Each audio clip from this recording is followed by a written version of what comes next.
Welcome to The Chair. I'm your host, Dr. Digby James Wren, and The Chair is one of my podcasts and publications on Substack, which I consider to be my personal Substack, as opposed to specifically oriented to diplomacy or Southeast Asia or multipolarity or the BRICS or so forth. And in The Chair I explore all of those things, but also things of interest that may have repercussions further down the line. And so today I want to start with the Pope Leo XIV's visit to Cameroon and how there's a convergence of interests here that can help to illuminate other bigger regional problems such as the war, the US-Israeli aggression against Iran, and Lebanon, also the ongoing conflict in Ukraine, and other areas of tension in the world, civil wars in Africa, and matters of this type. So when Pope Leo was in Cameroon, and clearly he'd been under attack from Trump, and I've talked about this in other podcasts, and I'll put the links below so that you can all get those. And I've written about this too. But this idea of a secular American state, separation of church and state, 20% of American population is Catholic, 20% of American population speaks Spanish as a first language, and many of those are Catholics, but they are not the same 20%. There's an overlap there. And so actually it adds to a larger grouping. But let's just go to what he warned. And what Pope Leo warned about was a world handful of tyrants that were ravaging the world. A handful of tyrants that were ravaging the world. At the same time, we saw that in Washington and Jerusalem, the response was more bellicosity, and clearly there's scandal as well. Disinformation, fog of war, all of that sort of thing. But these attacks by Trump and the Trump administration, and Vice President J.D. Vance trying to explain theology, he's a new convert to Catholicism, and the idea that he knows more about reading the Bible and understanding the Bible and the books of the Bible. Donald Trump famously thought the Bible was a book and that it just had chapters, but it's not. It's a collection of books. Of course, heavily mediated, edited, adapted, changed, and heavily borrowed, by the way. The Old Testament and New Testament, heavily borrowed from the legends, myths, stories, religious history of Persia and Egypt. The story of Jesus and the story of Christianity really mirrors that in many, many ways. It's not original, and we all know that these kind of works in real terms don't exist in a vacuum. They're sources, and of course the New Testament was written well after the death of Jesus, so there's that to always be considered. But Trump, of course, doesn't seem to know any of this, which is really disturbing, that he then goes out and attacks the Pope. Now, the fact that he also at the same time is releasing images of himself as a divine figure, that he is in many ways heading towards imperium. The US can no longer be called a global hegemon or hegemon. It is really heading towards empire, and we see the concentration of power in the executive, in the unelected cabinet. The secretaries, they're all unelected, and they are gaining more and more power and conducting wars without congressional approval. Okay, Trump has a majority in the House, but he has to keep that, and he has to keep the majority in the Senate. Now, why is he attacking the church? What benefit is there for him to do that? And how this is connected to his dreams of or delusions of grandeur and empire, which is grounded in the 19th century and his grandfather's arrival in America, and it coincided with the tariffs of the McKinley administration, and then followed by Theodore Roosevelt's American Empire. And that happened in what's called the Gilded Age, the Golden Age, so, a huge expansion of industrial capacity, railways, engineering, heavy industries, manufacturing, all powered by access to new lands. So, people were able to get land for free once the Indians and the native American populations had been eradicated or almost eradicated, pushed into reservations. All that land became available, and so there was vast expansion of the economy as more agriculture and food and resources began to come into play in the economy, and the west coast was connected to the east coast. That's where his roots are, and he, in many ways, has copied that. Tariffs leading to empire, that's a repetition. But what, of course, has changed is that the rest of the world is not the same at all. And America's rise in the 19th and 20th centuries has, at this point, effectively reached its apogee. And in fact, as a percentage of power in the world, it reached that at the end of World War II, and there's been a decline from that moment on.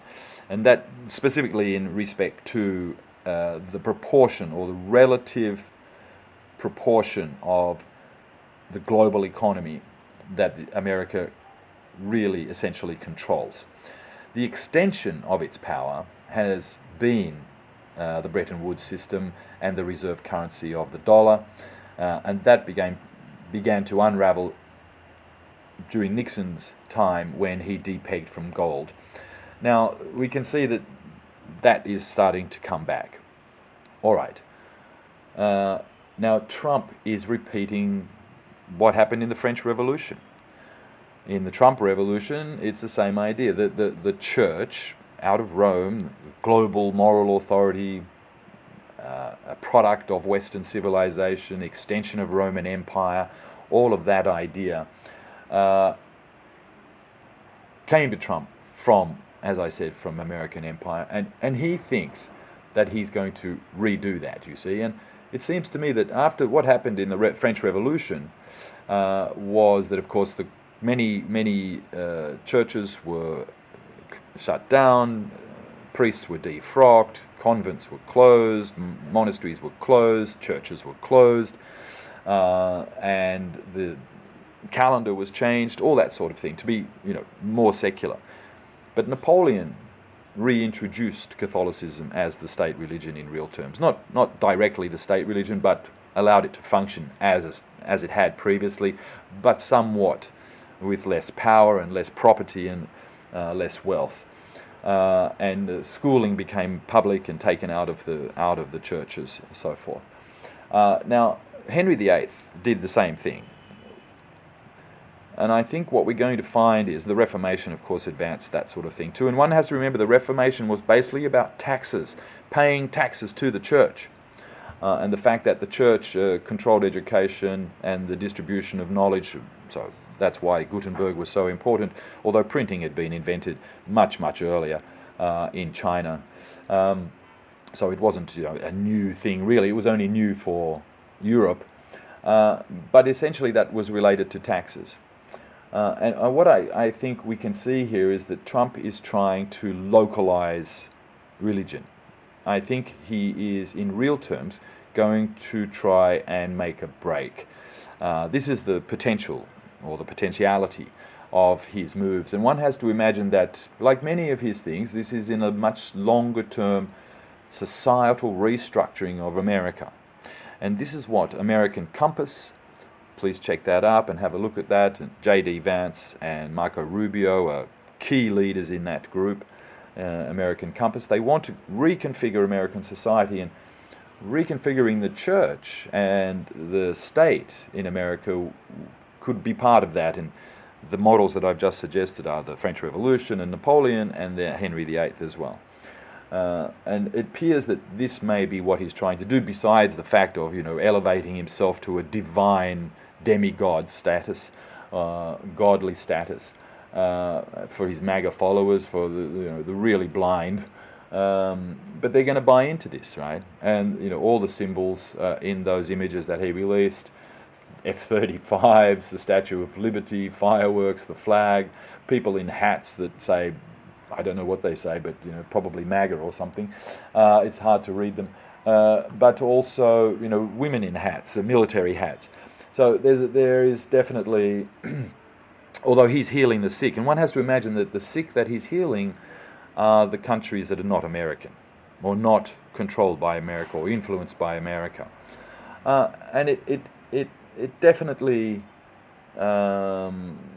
panders to the very religious, who also believe that American power needs to be spread in both of these ways. So military force and beneficent emperor, ruler, dictator. And I can see that this may be happening. But let's just go forward a little bit and say, look, the Roman Catholic geographies of the globe are really vast.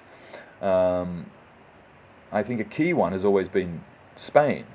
After the conquest, the conquest by the Moors, 700 years of Islamic, quasi-Islamic civilization, because the Moors were not actually Arabs. They were also Syrians, Greeks, all sorts of different tribal groups and ethnic groups that construct the populations of those countries that then went into the Iberian Peninsula, into Spain and Portugal.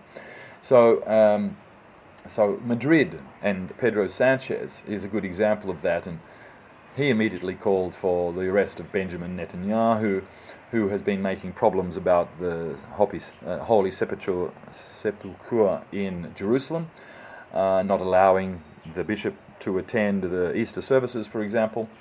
But look, the Rome's message, so the message of the Pope, really echoed loudly in the Hispanosphere, the Spanish-speaking world, and the Lusosphere in the Portuguese-speaking world.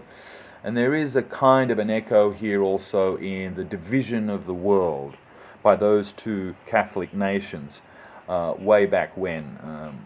I can't remember the date exactly, but it seems that the Americans, in trying to impose the Donroe doctrine, are also kind of following this idea, aren't they? They're splitting the world into spheres of influence, but really large spheres of influence, where the Western Hemisphere basically has control over the North Atlantic, South Atlantic, Pacific and Indian Oceans, which in real terms is always going to be untenable. I think the Atlantic is possible in many ways, at least especially the North Atlantic through NATO, but I think the Pacific and Indian Oceans has always been an overstretch and relies very, very much on the interests of India, of the East Africans, of the North Africans, of the West Asian countries, and of specifically here Iran, which is really the pivot state. And one has to remember that that's also a civilizational state. So that the Pope's message relating to conflict reached deeply into Mexico, Venezuela, Colombia, Brazil, and even Cuba, where there is still, a vast wellspring of Catholic sentiment. Now, all of the emerging economies of the global South now see, and I think this is really true, the epicentres of global security and economic stability are emanating from Washington and Jerusalem. Now, for the global majority, implementation of American imperial design displays all the hallmarks of colonialism, late 19th century imperialism, as I said. That's where Trump really gets his ideas from there. He really is living in the past. President Trump's imperial revivalism, the golden age, right? It just tells you immediately, Gilded Age, Golden Age. But it's just a repeat of past aggressions implemented via territorial expansion. So specifically, we're looking at Greenland, Venezuela, Cuba, Hawaii, Guam, across the Pacific, right? But also in the new way, Colombia and Venezuela, Cuba, Greenland, as I said, Iran. Now, it's not territorial expansion in Iran, but it's effective control over their economy. That's what he's trying to get, and over oil. So resource acquisition. And technological determinism, and this is seen in the AI and data center build-up. That's technological determinism. So if they control that, and those American, the big seven, magnificent seven as they call them, those companies are virtual monopolies in the world these days. So it has what, technological determinism. It determines what those societies are going to look like. And clearly, if you just read Facebook every day, you would see how that works. Economic assaults, and perhaps most importantly, maritime, specifically maritime, but also land. Israel is creating problems here, and so is Mexico and Canada. Supply chain interruption, terrestrial and maritime. But America has always had that maritime capacity, and that's what they're exercising right now in their blockade, or their secondary blockade, of the Straits of Hormuz. Of course, this is going to, and I've just done a podcast on this and wrote an article about this. It's not going to work, and it's not going to work bigly, because it's the Gulf that matters.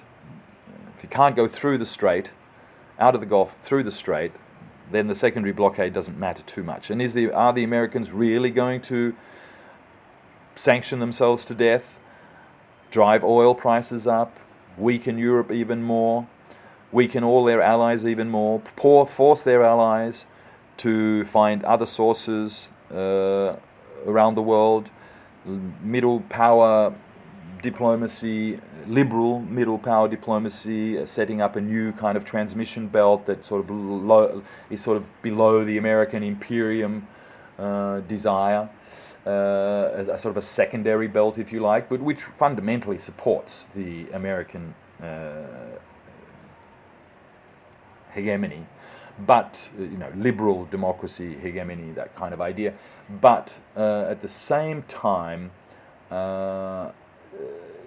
is going to have to at some point, and does already, interact with all of the major emerging economies, the middle powers and the greater powers.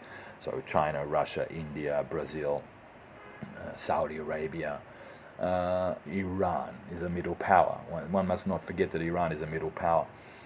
So in trying to reconstruct all of those supply chains, they're going to run into the problem where those emerging economies that are middle powers and are members of BRICS are actually going to profit from this. And this points to one thing that's very important, that has always been true but has been ignored by everybody. Well, not everybody, but ignored. And that is that those countries are direct competitors with the United States. So it was always going to end up in conflict or discord of some sort, because the Americans are exporting, in real terms, commodities, soybeans, energy, gas and oil, so forth, agricultural products and other things like that. But they compete with Ukraine, Russia, Brazil, Argentina, Australia. That's all in competition. Even India exports food. So that also creates another web of discord, of disruption, of conflict. There's essentially, it's competition, but it can easily go into conflict. And the thing here is that the Americans understand that is what is going to happen. That as these BRICS countries and the emerging economies become more and more united, understanding that they can work together without having to include the Americans, specifically by not using the dollar, then the US has very little options other than to try to force the utility of force its way into interrupting all of these supply chains. So let's talk about Jerusalem just for a moment. Benjamin Netanyahu is literally directing the slaughter of civilians in all his neighboring countries, and neighbors of all kinds. So Gaza, Lebanon, the Yemen, Iraq, Iran, Syria, the list goes on. And mass destructions. Now we're talking about mass destruction of cities, Gaza, Tehran, etc., towns, and villages. I mean, the erasure of villages in Lebanon, in the south of Lebanon. These are war crimes. And Netanyahu is already under a warrant for war crimes, the International Criminal Court. And this has been ignored by many, but I think clearly his tenure at the top is going to be closely aligned with Zelensky's in Ukraine. The handful of tyrants that Pope Leo is talking about is not your first off the block kind of narrative that comes out of Washington, where that would be Putin and military dictatorships in Myanmar and all that sort of. No, it's specifically talking about Donald Trump and Benjamin Netanyahu. The others, are they really tyrants? Is that what they are? Tyranny locally within a democratic process, which is supposedly, ostensibly happening in countries like Thailand and Myanmar, is not what he's talking about in real terms. What he's talking about in real terms is this idea of switching to imperium. And that's where tyranny lies, right? That's where real tyranny lies. No kings, harking back to the Roman days, right? Sic semper tyrannis, as such to tyrants, which basically means that all tyrants end up killing themselves by force of their tyranny. And their populations rise against them, or even, and this happens many, many times, unaligned individual action. It's happened so many times to try and kill, murder, assassinate tyrants. Now, Israel, saying that it assassinated Iran's supreme leader, but was he a tyrant? I don't think so. I think that it would be hard. It's a big stretch. Sure, they've put out lots of numbers about Iran killing lots of people, their own population, and so forth. But I think you'll find that those numbers cannot be verified, and in the reality, it's going to be a lot smaller. But at the same time, ignoring how many people are dying in their own countries through lack of action, lack of empathy, lack of compassion. And of course, the idea of divinity and healing and all that sort of thing that Trump is sort of the iconography that he's publishing points to that beneficent dictator idea. But this is really not true in America, and falling living standards in the liberal democracies is the greatest problem they have. And by the continuing use of elites in Europe and America of expeditionary force. In other words, their armies, their force is always expeditionary. It's over water or far away. It's not right next door. It's not. And if it was, it would be very different. So this kind of imposition, coercion, tariffs, sanctions, interventions, all of these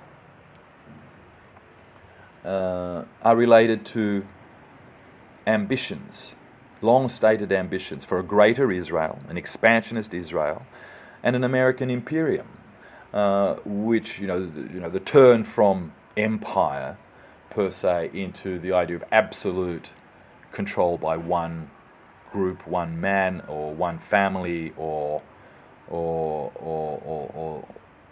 their specific set of followers, which often is the minority. Anyway, so what I'm trying to say here is that President Trump's imperial revivalism is really just a symbol of what's happening, a symptom of what's happening. Now, Israel, in its attempt to create a greater Israel, from the Nile to the Euphrates, this is a biblical terminology here, basically just means, all the way from East Africa, the Nile starts in Uganda, all the way up to the Euphrates, so up to Turkey, basically. And then the seven seas of yore, those old seven seas, the Gulf of Hormuz, the Red Sea, the Arabian Gulf, the Mediterranean, the Caspian, the Black Sea. I mean, your 7 seas. There they are. And Israel is trying to have primacy, military primacy over all of that. And the Americans, of course, desire this. And I've talked about this at great length beforehand, about how once that can be established, the Americans will no longer be restrained in West Asia or even in Europe, and they will be able to focus all of their energy on China and on the Western Pacific. And that really is their greater goal, Russia and China. Now, strangely enough, Israel's determination to create its expansionist determination suffers from the shadow of the 1956 Suez conflict. Sure, basically they were winning that war against Egypt, but then Egypt sank boats and blocked it anyway. And then they realized that, well, there was just no way this was going to be able to happen, and the Americans refused to support it. Eisenhower said no. But now we have the opposite situation, where the Americans are saying yes, they want to do this. They're going to block it, even though they say the Europeans should do it, but they understand the Europeans can't do it. The Europeans can help, but they can't actually secure it on their own, because they cannot, in the position they're in, having defunded themselves, having impoverishing themselves with weapons acquisitions and supporting Ukraine, they're not able to do this. At the same time, countries like France and Britain still have global obligations related to their colonial expansions and Francophonie and Anglosphere and all that sort of thing. And they're trying to consolidate those as much as they can through trade deals, through specific funding deals, through banking, through the Central African franc, for example, tied to the euro or to the French economy, and to maintain this. Sure, why wouldn't you? That's what they're going to do. But it doesn't, it's not done in a purely military sense any longer. That can no longer be sustained. I think that is clear. So what is going on?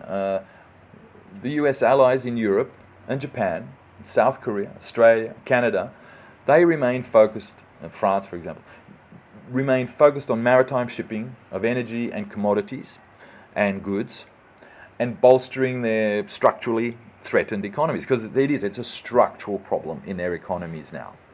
It's not about just becoming a military bloc and NATO perhaps fading slightly or completely. It's really about their economies are structurally still in the 20th century and even perhaps in the 19th century. And for example, China is producing cars that have the electric engines on each of the wheels, independently acting. They don't need a vast engine with 3,000 pieces, the drive chain, the slip differentials, the gearboxes, all gone, not needed. But you see Toyota and all the German car companies and American car companies, they're all geared up for that. Now, the Chinese have gone the other way, and so they've simplified the process, made it cheaper, faster, stronger. Well, this is the structural problems in the economies. Now, this is not just in cars and automobiles, and that is a very, very long supply chain. Just think about it. Energy to parking your car at your house, and all of the parts and components and the fuel and the petrol stations and the delivery of gas and pipelines and electricity and you name it. That is an enormous, lengthy supply chain. So cars is number one. That is fundamentally being restructured right now. And then the second one is aerospace, aircraft. Now that is also been a duopoly between Europe and America. That is now disappearing. I think you're going to find that the emerging economies are going to be buying much more Brazilian, Chinese, Russian, Canadian. Canadians produce very good aircraft. Even the Australians are producing aircraft. I think South Korea, Japan, although we need to worry about Japan exporting weapons and breaking their own constitution. Article 9, the export of weapons. But anyway, let's not go there today. Where we want to go here is the BRICS Plus members. Specifically the BRICS Plus members around Jerusalem's idea of a greater Israel. And those members are Egypt, Turkey and Saudi Arabia. And they are driving the peace negotiations in Pakistan. Now they are 3 BRICS members and middle powers, but they're supported by China and Russia, also BRICS members and great powers. The greater will be China, of course, but Russia is a great power. There's no two ifs or buts about that. So, and Iran is also a middle power and part of BRICS. Then you can add in the smaller ones. Ethiopia, now trying to regain access to the sea. It had been cut off from the sea, and that weakened it extraordinarily, but now it's trying to get that back. And it may have a solution through the new rail network so that it can access the sea via its rail networks, not directly. But Tigray and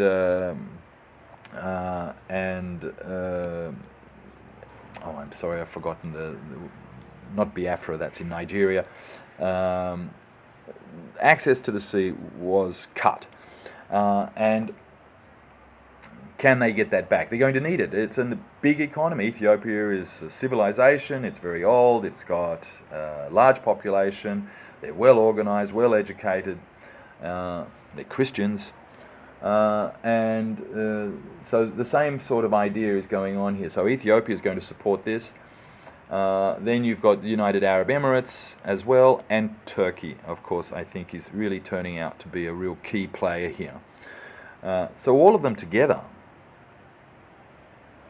this is what is going to build the new security architecture in West Asia, which leads one to believe that the US naval bases are not only a liability, US bases of all kinds, not only a liability, but they're going to have to be discontinued. It's going to end at some point.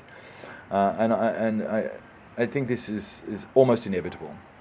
And that will provide a model for Southeast Asia as well, because the BRICS nations, the BRICS plus nations of Southeast Asia, can also see that this can benefit them. Now, in West Asia, Israel will be in the middle of that.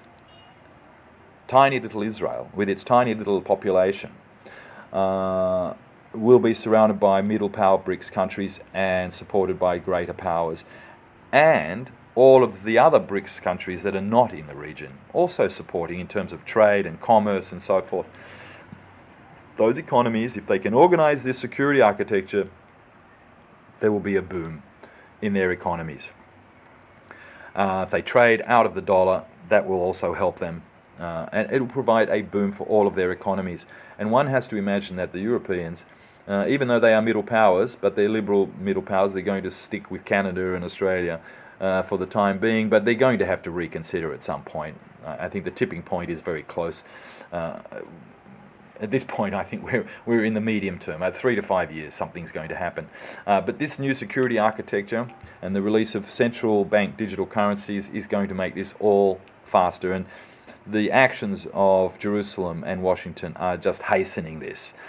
Sure, in the short term, it looks like it's going to happen, something. But in the medium term, I don't think that can happen. And in the longer term, it's definitely not going to happen. It's not sustainable. So these groups can look to the successes of the Shanghai Security Organization. I don't think they need to join that. Many of them are already members or observers. But just the way it's set up, which is consensus-driven, it relates to border security first, and then from that, then you have all of the transport networks, all of the pipelines, all of the energy, and all that sort of transborder infrastructural negotiation, organization can be done better. So the BRICS itself can't really do that, not yet.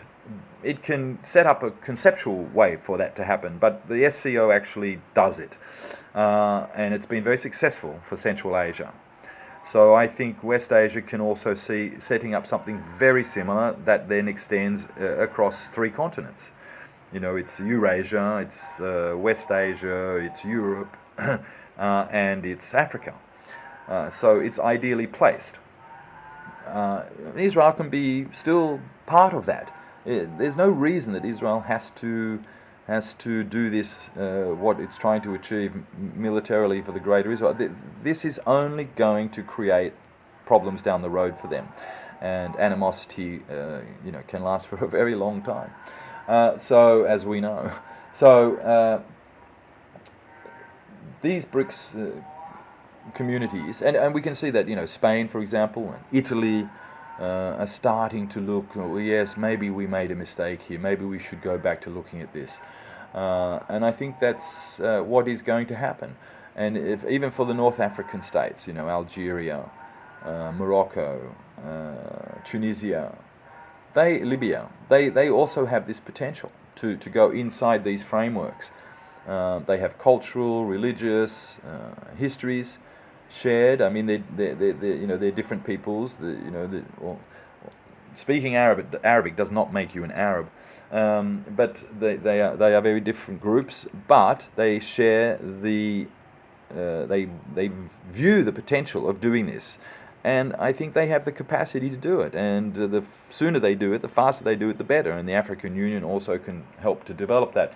But let's just go to what the Shanghai Security Organization talks about is consensus building, mutual benefits, respect for sovereignty, the UN Charter. And in fact, Xi Jinping has presented 4 principles or propositions to underpin all of the diplomatic efforts. Now, these are just guidelines. The Chinese, these are sort of concrete things that should be done, but they're conceptual. It's the umbrella, you see. What the Chinese are always going to try and do is give you a more holistic kind of larger view and then work it down to single problems. They're not doing it the way the Americans are doing it, which is they start at a single problem and then kind of basically reveal more problems. So there's a sort of unending series of problems. Whereas the Chinese prefer to look at all of those problems, to put them together and see if there isn't a simpler, more direct route that is beneficial for everybody. And unfortunately, the Americans, the English, really don't take this view, and they drag others along with them, France and Germany and so forth. So if you can get your head around this idea of having this conceptual framework first and then working down to individual problems, this solves problems much faster. And it also gives people, third spaces to work in, which the American approach just doesn't do. It just divides everything into black and white, and it's you're either for us or against this kind of idea, and you see that in the daily patter of the daily nonsense coming out of the White House. All right, so what are these principles that Xi Jinping is talking about? Stay committed to the principle of peaceful coexistence. Well, okay. Common, comprehensive, cooperative, sustainable security architecture. Sounds a lot like the BRICS idea, doesn't it? Stay committed to the principle of national sovereignty. UN Charter, Westphalia. Sovereignty, security, territorial integrity. Now, the Americans don't respect this in any way. The UK has not been good. The French have not been good about this. The Dutch have not been. All of the former imperial and colonial powers still believe that they can just interfere whenever they want to. Clearly the Europeans are less able to do that, and they do it now indirectly, which is causing other problems. But the Americans, of course, absolutely, blatantly break these rules every single day. And the third one is stay committed to the principle of international rule of law. So, the law of the jungle scenario, might and right, that kind of idea. American might, but not right. That idea, and then stay committed to a balanced approach to development and security. So, fostering regional development and security through dialogue and shared development. Yeah, Belt and Road, BRICS, Shanghai Cooperation Organization, United Nations. And remember that the United Nations is sitting at the top of this still at the center, the core of the global architecture, which the Americans just don't want. They want Washington to be at the center of the global architecture, and this brings up the idea, of course, that the UN might need to move from New York. I mean, it's got to go somewhere. It can't stay in New York. I really believe that the UN headquarters has got to go from it's got to move out of North America, which is an island, and it's got to be moved somewhere else. I don't know where. I'm not going to. Maybe my listeners have ideas about this. Where would you move the UN headquarters? Many would say Switzerland, but I think they already have many of these things already, and that neutrality is somewhat tarnished now. I don't believe that's going to Geneva is not the solution here. So where could that be? You know, at the center of Eurasia, perhaps. Anyway, China's support for these peace negotiations in Pakistan and elsewhere is backed with its deep diplomatic outreach and its central role within the global economy, largest trading network, largest trader, importer of energy, all that sort of thing. For China, the BRICS Plus grouping presents a clear route towards multipolar security framework, so multipolarity, right? Now, the Americans recognize this is happening and they are desperate for it not to happen. And that security framework can encompass the world's major and must contain the major sea lines of communication, and in particular those in West Asia and Southeast Asia. And of course, this is where, you know, the Americans want to have a kind of a singular or at least an alliance-framed way of controlling those. Why they need to do this when they're not the largest trading nation, where they really don't have a sufficiently large percentage of global supply to make it justifiable. Now, if you include the other countries like South Korea and Japan and Philippines and whatever, yeah, sure, it's going to be greater, but it still doesn't go anywhere near the size of what's happening with China and with its biggest trading partner, which is all of the Southeast Asian nations in ASEAN, and then the greater ASEAN RCEP, and then, as I've said before, CPTPP, driven by the Japanese, but, you know, it still needs China, and so this can all be done through BRICS. And now this is where we get to the idea that there's going to be a BRICS foreign ministers meeting in New Delhi, India. Now, India's been quiet, allowing Pakistan to, not interfering with Pakistan with this peace process at all, allowing these BRICS members to be able to do that quietly, discussing with them how this is going to work. And now this will come to a head at that meeting in New Delhi. They're all going to be there. That's going to be in May. So whether or not Donald Trump will go to China and meet in a summit with Xi Jinping, it looks less likely. He's talking about it, but, you know, he needs that victory arch built. He needs a victory to get that off, and then he needs a ballroom to celebrate it in, right? Whether that victory can be achieved in time for a visit to China, I think, is highly unlikely. It won't be perceived as a victory anywhere but in his own mind, probably, or, you know, those of his ardent followers and acolytes. So that's looking difficult. So I think the BRICS formula is going to be the one out of New Delhi. That is going to be the key agreement at this point. That's going to be the key guidance. And then Trump and Xi, if they do meet, are going to have that discussion. And of course, the Americans are not going to like this in any way. So those China's 4 principles, and then we have to remember that Iran has 10 principles, and then remember that the US has 20 demands.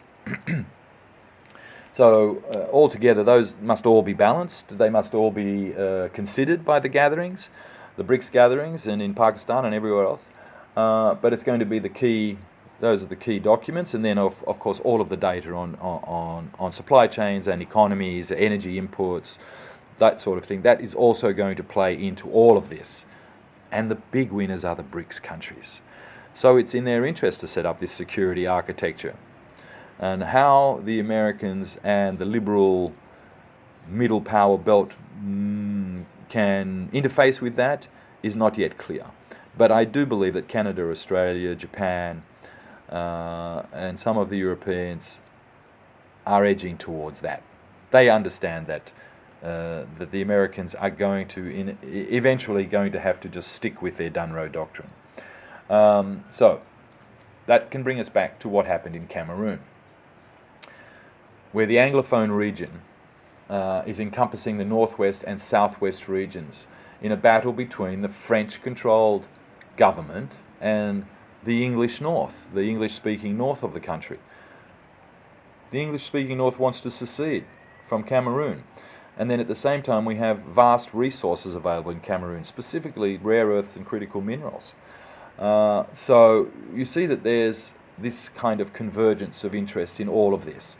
Religion, colonialism, imperialism, interference, wars, disruptions, supply chains disruptions, building critical mineral supply chains, resource acquisition, etc. They all kind of come together in Cameroon. It's very interesting. I'm not saying that this is the only case. Nigeria is another case. There are others. Zambia, Angola, much of Africa. But Africa, I think, is extraordinarily interesting in terms of how it's growing and slowly but surely getting some kind of infrastructural unity. So transport, most specifically transport and energy, electricity, etc. And many people just still believe that it's all about, famine and poor Africans don't know any. This is really just clearly not true anymore. And I think Africa is going to go through a enormous economic boom if the West Asian problem can be solved by the BRICS, setting up a new security architecture. And then this same thing could be applied to Southeast Asia and or Central Asia later. Central Asia and also Central America and the Caribbean. I think this is where it's going. This is the way of the future, and this is what multipolarity is all about. So these factors are outlined, have now converged, as I've said. It shows us the inherent contradictions of French and British colonialism, American imperium, Zionist expansion. The global majority is still suffering from a colonial hangover, and every day they are hearing the trumpets of US and Israeli aggression. Well, nobody wants this.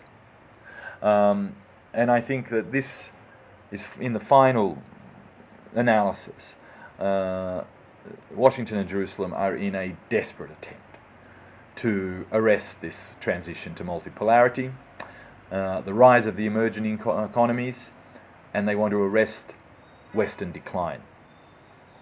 But it is they who are accelerating Western decline. So that's all I want to say for today. That's my podcast for the chair. If you like it, please indicate that. If you want to subscribe, that would be appreciated. Keep this alive. It's easy to do. It's not expensive. And we're going to get these out more and more. There will be one of my 8 Substacks. There will be one podcast per Substack, at least once a day. And some of them may be more often. And as I said before, the chair, this one, this is my personal Substack. I use this for not necessarily all of the things that are in the news, all of the things that are actually happening, for example, in Ukraine. And it's a larger picture and sometimes just a different perspective, different lens to try and bring original thought, critical reasoning and analysis, geopolitical risk, global international political economy, supply chains, investment and trade. And also, importantly, we need to always be looking at education as well. But I also believe that social and cultural elements in here are also worthwhile, very worthwhile. So stay tuned, and we'll be back, and thank you for your ongoing support. That's it from me. Goodbye from Digby James Wren at The Chair, Substack.